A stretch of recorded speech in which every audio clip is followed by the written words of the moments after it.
Good day and welcome to this week's episode of I Want to Speak with the Principal. As always, I'm honored to share this platform with my co-host, the amazing and dynamic Mr. William Jeffrey. A key role of a building principal in modern times demand knowledge, commitment, and leadership of technology in their school. Embracing the use of technology in classrooms establishes the principal as one who advocates change and understands the benefits of lifelong learning. To elevate the use of technology in school, it is imperative that principals are comfortable with using and modeling this tool. There are several ways to do this: using email, websites, preparing reports illustrated with graphs and plates embedded in presentations, using student data information, and manipulating devices to complete teacher walkthroughs and evaluations. The principal clearly sends the message throughout the learning community regarding his or her emphasis on technologies when they themselves engage in its use with students in the classroom. In today's episode, we will discuss the inclusion of digital technology in schools and how school leaders should carry the banner for students' technological literacy. So sit back, relax, and join us for this week's sessions of I Want to Speak to the Principal.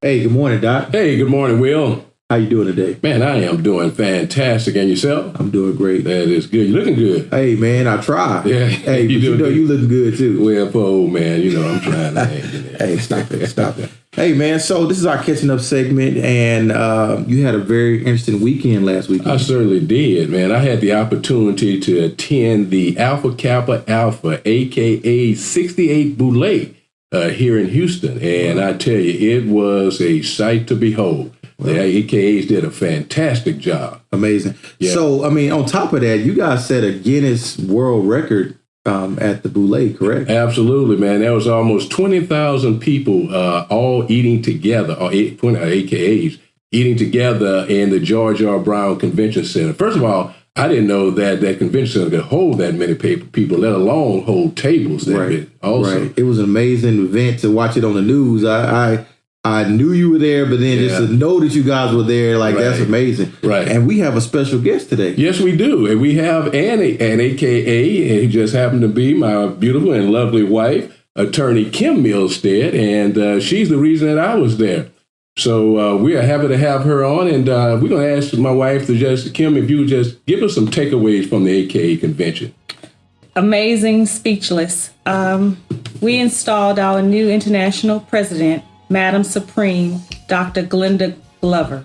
She currently serves as the president at the Tennessee State University. Oh, the other TSU. Yes, Texas Southern, the other TSU. Yes, they actually had their band to come in as a part of her introduction of our new programs, implementing initiatives under her. Her theme will be exemplifying excellence through sustainable service.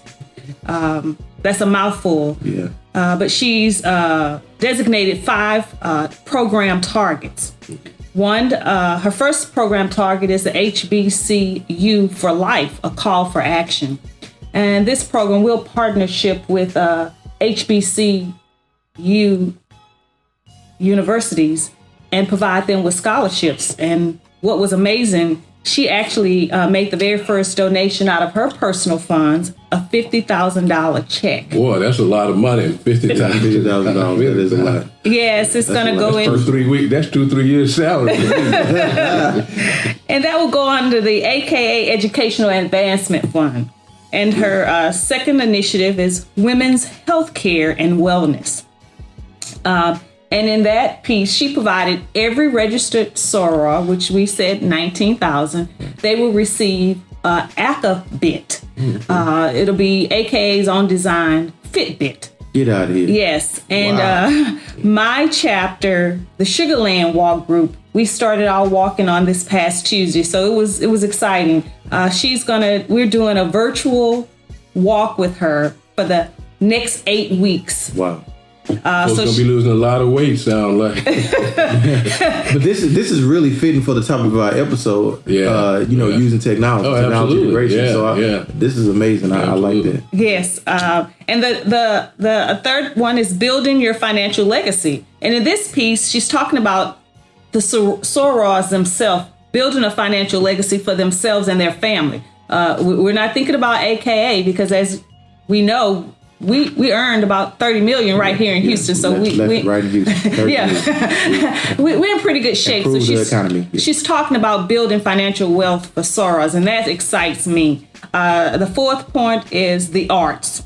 Going back and bringing back some of those arts and those institutes that we've forgotten over the years, bringing those back. And our final one is global impact. And we'll kick off our global impact in August with the International Day of Prayer. Okay. We'll start that piece. And I'm excited about that. When considering what we're going through right now, prayer is always a good thing. Yes. Well, it sounds like you guys got some real good initiatives. That is fantastic. Don't just tell me, now, where did you pledge at? I pledged at Prairie View A&M University, Fall 81, and Zeta Gamma chapter. I was on the line Luxurious 11. I was number 7. Oh, okay. Wow. All right. Prairie View. You know what? I knew I liked her for a reason. Yeah. Once you were a proud Panther, you will never go back. Prairie View producer productive people. Yes. I'm a Prairie View graduate also. Oh. Yeah. Yes, you guys are really good with me. Really good with me. Yeah. Now, what chapter are you currently in? Currently, I'm in the Xi Alpha Omega chapter here in Houston. Okay, you want to send a shout out to any special people out in the Xi Alpha? Well, first of all, I have to send a special shout out to my sister-in-law, Linda Knight Berkeley. She penned me some many years ago. Oh, man, that's pretty cool. Yeah, it is. Well, the Omegas were in New Orleans. All right, shout out to my frat brother, QSI. They were in New Orleans. We did a whole lot down there, but not quite as much as they did here. We ain't set no records. And but the bros showed out, though. So that's good. That's great. I just like to add her signature piece, in which I feel is near and dear to me just because of the relationship that I have with my husband. Her signature program is CAPS, College Application Process. This program is designed to assist students in their efforts into entering college by providing hands-on approach that includes all steps with regards to researching various colleges and just being there to help walk them through the process, because many of them don't have that involvement at home. Some may be their first generation college students. Right. So this one is really near to me because I just know the importance of it. Yes. Great. Yes. Yeah, that is great. Well, it sounds like the AKs are doing some great things, not only in the city of Houston, but across the country. And we're going to encourage all AKs and all sororities and fraternities to keep up the good work and continue to provide support and leadership in their communities. Exactly.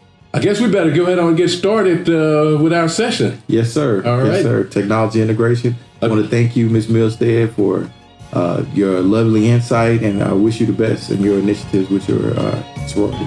Counselor, thank you. We appreciate it. Thank you.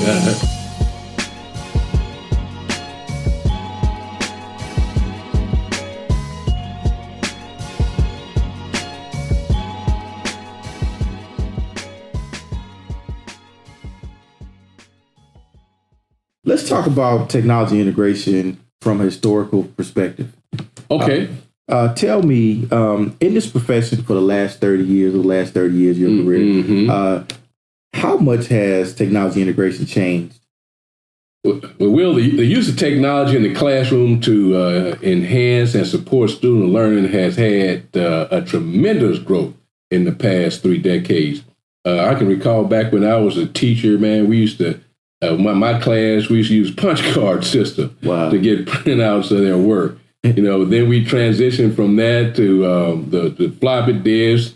Then I guess now we have the flash drives, And now we're in gigs. I understand that the iCloud. Yes, right yes, sir. We're in the cloud. In the cloud now. We're in the cloud. Okay. We're in the cloud. And I know we shared this offline, but 60% of Americans believe that if it rains or a thunderstorm, you can't save information to the cloud. Okay, well, I don't feel so bad now in my technology literacy because I did know the cloud was, being used to technology and not the physical clouds. Right. Yeah. Right. We would also, not to mention all the changes we've had in hardware with the cell phones, iPads, the Interact board, virtual reality devices, the holograms, so on and so forth. So there's been tremendous growth in technology use over the past 33 years. I think the importance in the future of technology was really highly depicted in the movie Black Panther. You get a chance to see that? Oh, man, I saw it twice. Oh, okay, yeah. Well, I saw it twice. I bought it, so I really like it. Yeah. So, in that movie, man, what it does is it suggests that the entire Wakanda society was dependent on digital technology. And, it's much like we are today here in the United States. Yeah. It's almost rarely, if ever, do you see anyone that does not have a cell phone or not using their phone in some capacity or using technology in some way in order to enrich and better their lives. You know what? And to just point out some of the good things about that movie, I like the fact that the technology was not in the way of people doing what they needed to do. Right, exactly. So the technology that they were using was to make them collaborate better. They were communicating better with the technology. It wasn't something that people had to fumble with. Right. And I think that's one of the goals of schools today with the use of technology, to make it as a seamless transition, make the kids so comfortable with it that it just seems second nature to use the technology. And I really think that's a good thing. So let's look at the transition. Teachers have to transition. If I started teaching 30 years ago and I did not embrace the switch from the typewriter to the computer, okay, I'm probably won't make that switch from the computer to the digital age is where we are now.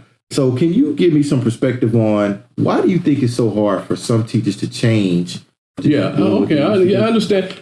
I believe it's the role of the principal to lead the school in the change.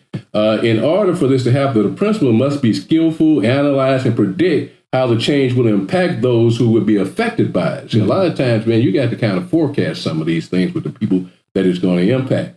The principal must construct and manage a plan of action that minimize the uncertainty and oftentimes accompanies change. With that being said, I believe there are several factors that cause one to resist change. One, giving up control of the classroom. Teachers, that's our classroom. We don't want to give up that control to anyway, particularly 35 students exactly. Moving around. Sometimes teachers have the lack of preparedness in technology from the college, their undergrad, sometimes in master programs, really haven't prepared them with educational technology in order to assist the kids in the way that they need to. There could be the lack of consistency in leadership. As a principal, one principal may come into a school and his whole focus may be on technology for a couple, 3 years or so. Then that person leaves and someone else says, well, okay, I think you guys know enough technology. We're going to focus on some other things now. We're going to focus on the discipline, or we're going to focus on, getting parents more involved in their kids. So the emphasis of the leadership may change. Lack of professional development. Sometimes when the teachers aren't trained appropriately, that causes them to have some anxiety and not any familiarity with the technology. Then they don't feel comfortable in using it. Right. And then finally, a lot of times, teachers just don't see the need to change. If you have most teachers that have taught for quite some time, they've been successful. Kids have done fairly well on state standardized tests, gone on to college, so on and so forth. They may not see the need to include technology or anything else different in the way that they've taught and teach their class.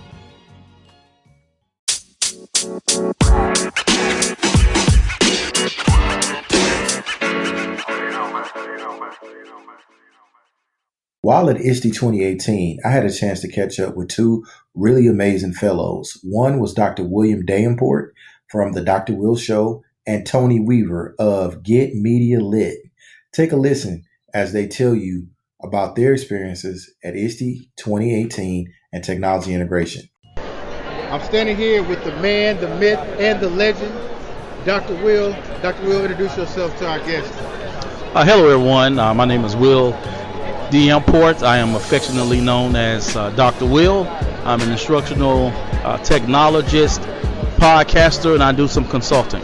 Okay, Dr. Will, the name of this show is I Want to Speak to the Principal. Okay. And I know you have had many dealings with principals in your role. From your standpoint, what is the most important thing when it comes to integrating technology and instruction? What is the most important aspect that you have? Have a plan. Don't just buy devices, put them in a class, and expect them to be used, or to expect them to be used in a transformational way. Number two, think outside of the box. The problem is people buy a lot of these 21st century tools, but they still using 20th century, 19th century pedagogy, and you're trying to fit that tool, this learning management system, this device into that old teaching model of I'm going to lecture for 40 minutes, here's some worksheets and all those things, and that's not transforming teaching, that's not growing your teachers, and that's not giving students ownership of the learning. So you want to make sure that you actually have a plan for what you want to do with the technology and not just leave it up to the teachers, and make sure that plan includes actual transformation of what you expect to be done in the classroom. Okay, so I'm going to play dumb. Yeah. What is transformational knowledge, teaching? What does that look like? Well, when people talk about blended learning, let's just keep it simple and say centers.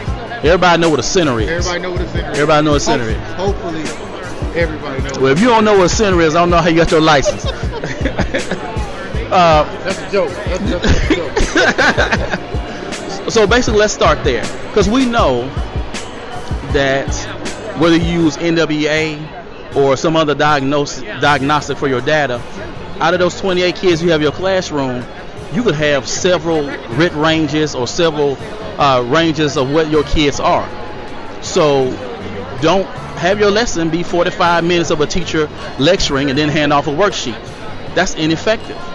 So what you want to do then is have that teacher open up a lesson for 15 minutes or do a recap from yesterday, and then break your kids off into groups. Now, using the technology, whether you use a learning management system or other tools, now your students can actually start to apply things and write. Your students can, instead of saying, hey, write this standard essay, have your kids write a blog post. Have your kids write a reflection of what did you do over the weekend, or what did you do on vacation, or what do you want to do when you grow up. Have these kids sort of write from an authentic perspective, and then as kids are sort of going through the different stations, you'll still have your time as a teacher to give that 15-minute targeted instruction to actually meet students where they are. And then you want kids to actually start creating.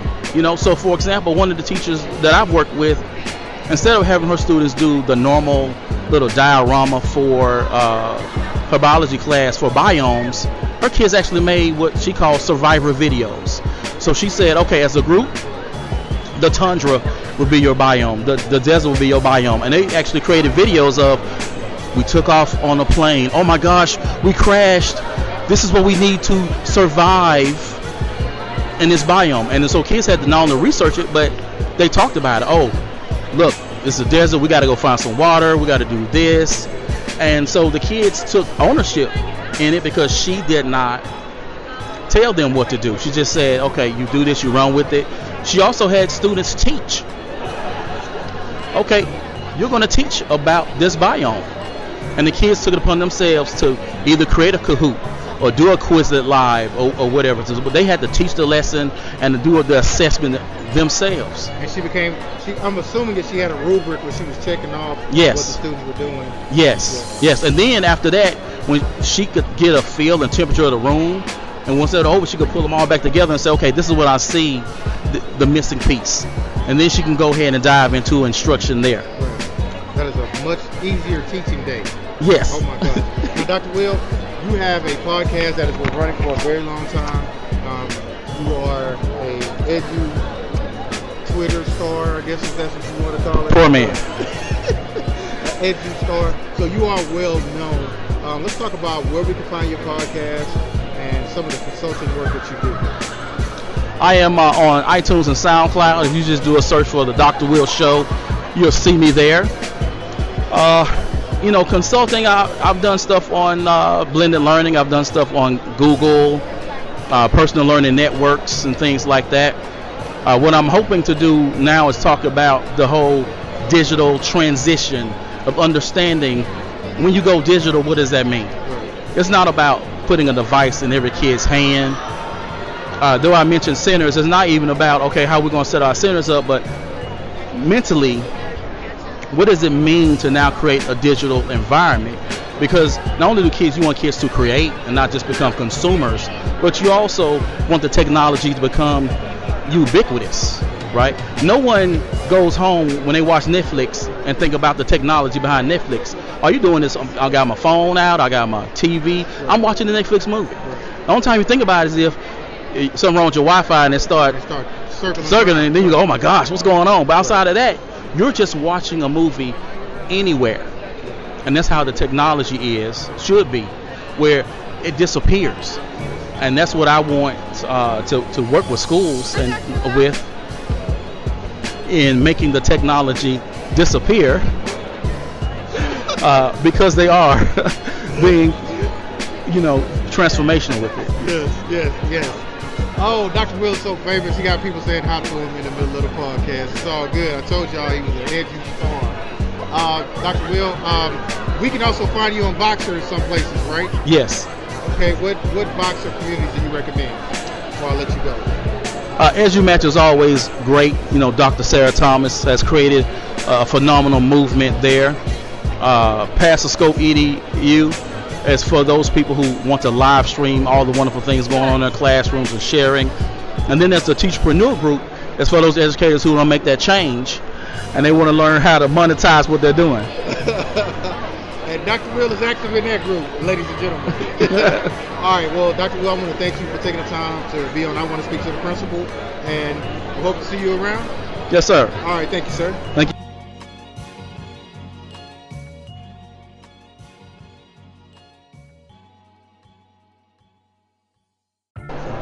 Okay, I'm standing here with Tony Weaver, and Tony is going to introduce himself and speak to I Want to Speak to the Principal podcast.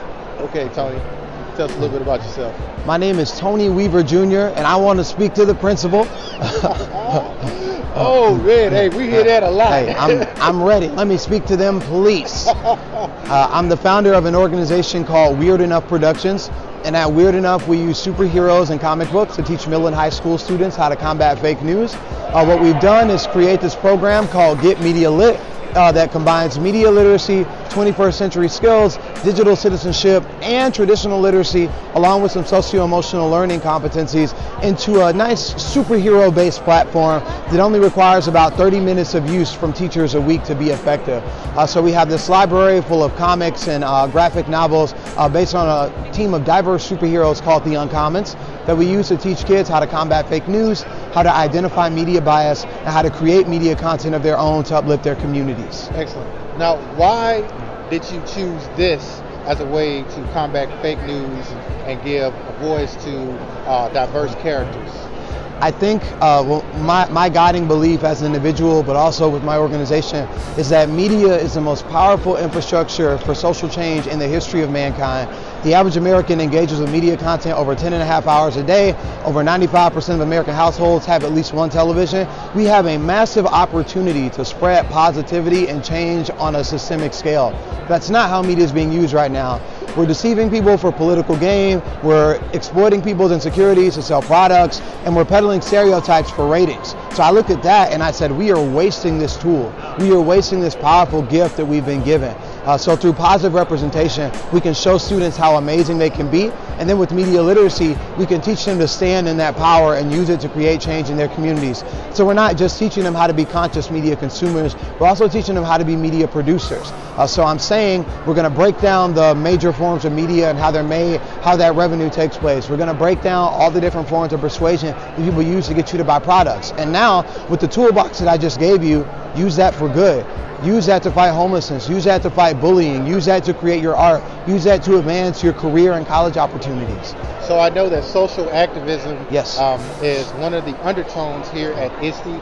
There are a lot of what happened with the school shootings and what happened.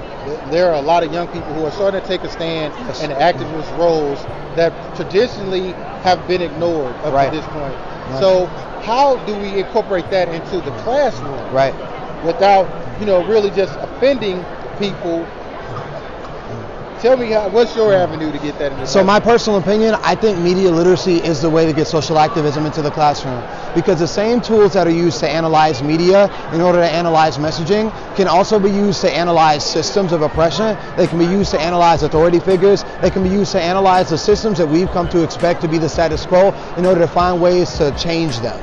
So earlier this year, we got the opportunity to see exactly what happens when young people stand up and demand change with the March for Our Lives. What we want to do with Get Media Lit and with the projects that we have our students doing is create the March for Our Lives in every classroom in the United States, but hyper-targeted to issues local to those communities. Because students know what we want to change. We know what we're uncomfortable with. We know what needs to happen in order to make the world a better place, but we don't feel like we can do anything about it. Especially when it comes to media, we get told to be realistic. We get told we're not old enough. We get told to go focus on something else. But with media literacy, we can take student voice and not only embrace it, but give them the tools to amplify it, to create change in their communities where they live.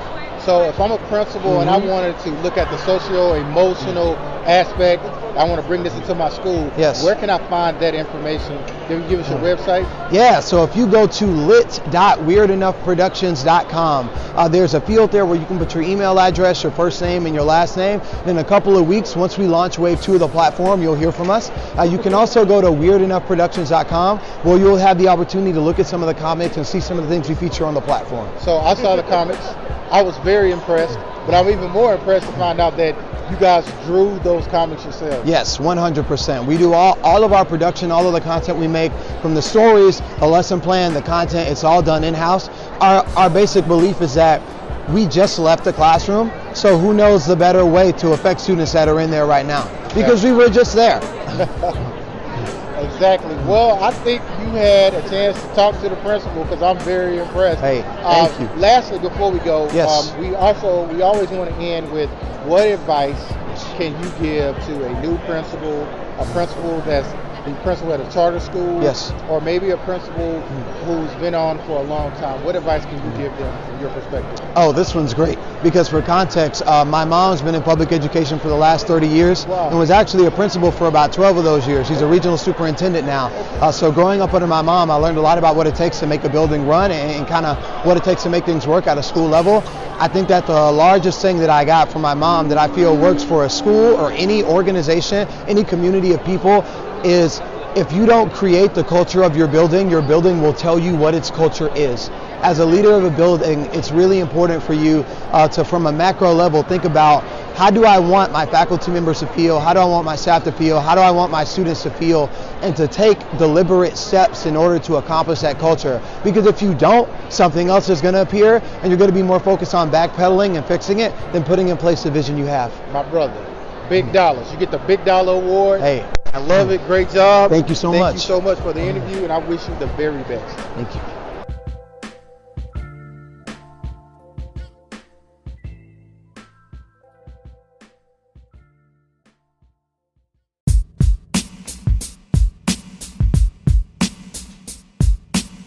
Who is responsible for teaching students how to use technology in the classroom? Okay, well, I'm going to get your help with this answer a little bit, okay? I'm going to call out some folks, and I'm going to see what you think about it also. All right. So I believe that, when it's in the classroom, then I think the teacher's responsible. Well, how do you feel about that?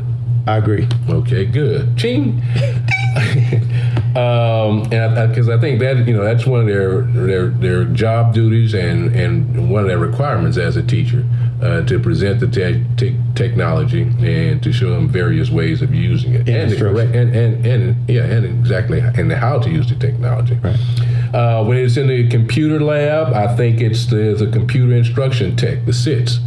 What do you think? I agree with that. Okay, good. We're 2 for 2 then. Yeah. I think the SITs may have knowledge regarding, hardware and software use that the classroom teacher may not. Now, when it involves learning at home, this is where we may have a difference of opinion. Okay.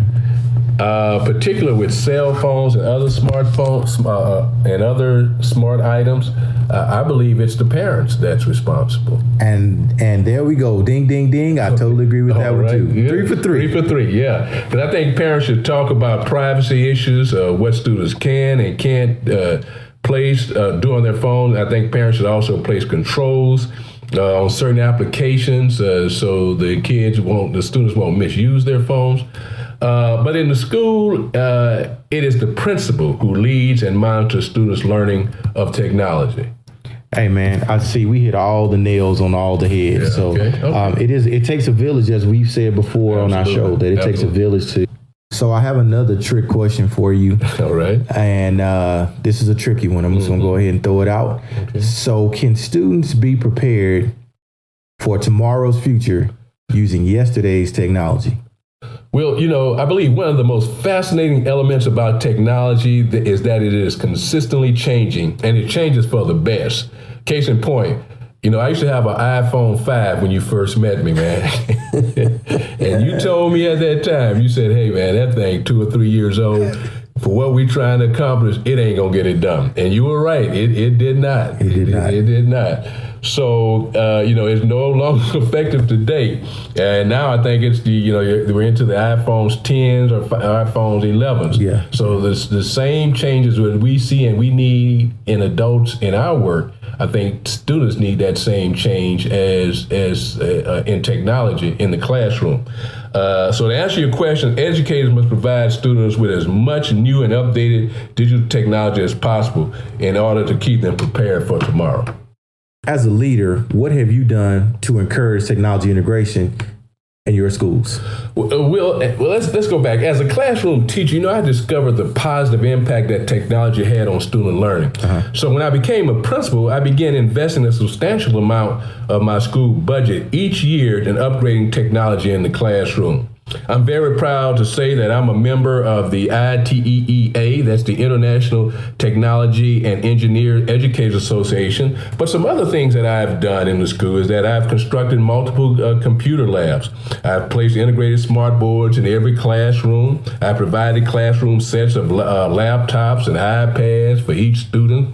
I had the opportunity also to rewire an entire building one time. One of my schools, we didn't have internet access, so we rewired the entire building to have internet access. I provided some take-home laptops and hotspots for students to check out.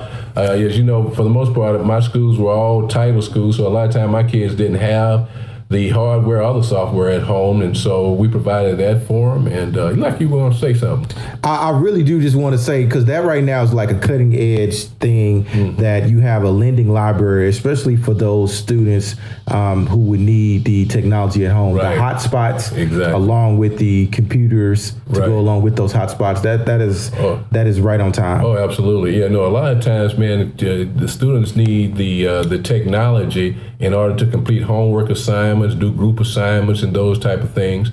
And so we try to cut out all barriers that impede on them being successful in school. So we allow them to check out. Right. And another thing I like about that, and I'm just going to go a little bit off the script on this one, is that the main reason that you're incorporating technology into instruction is for that instant feedback. Absolutely. Right. So that students will know what they need to know and what they need to work on. That's a powerful point. Yeah, I agree. I agree with you.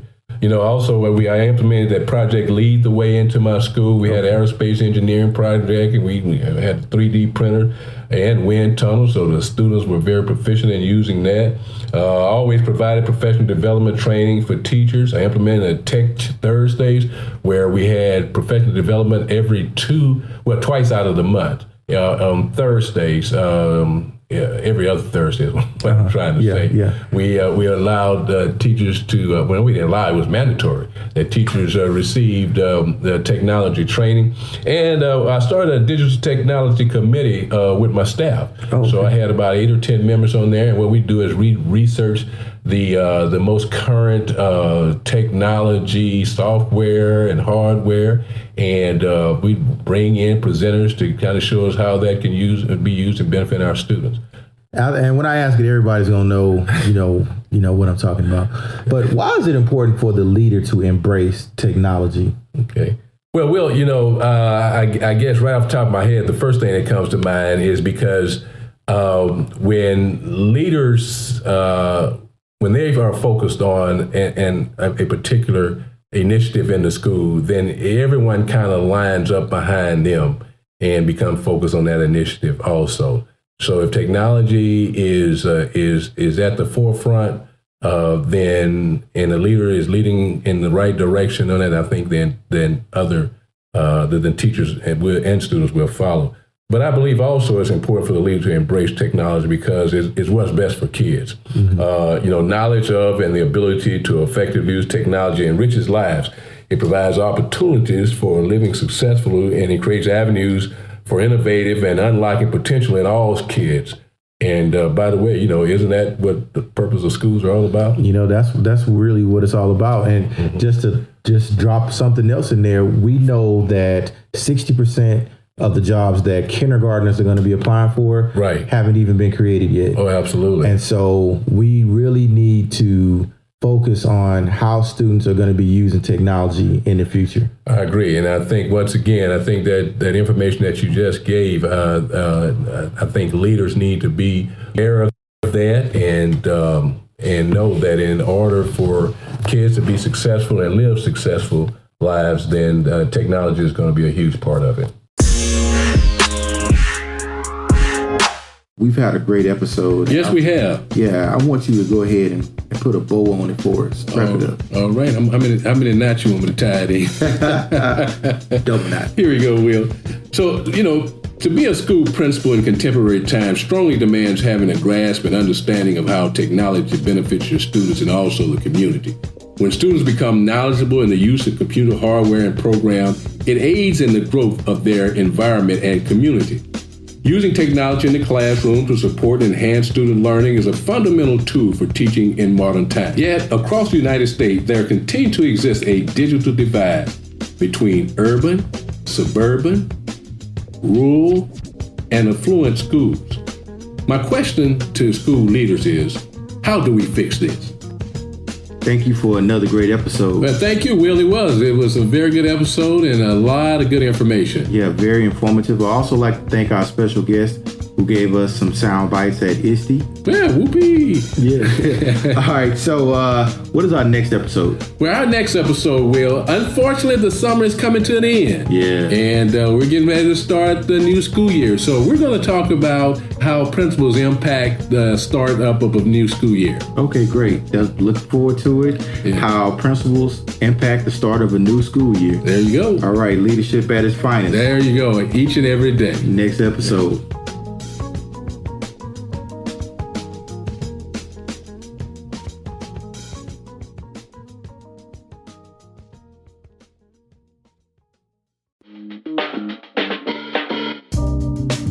The views, thoughts, and opinions expressed during this or any broadcast belong solely to our guests or our hosts. These broadcasts do not represent or reflect the views of their employers, sponsors, or affiliated organizations.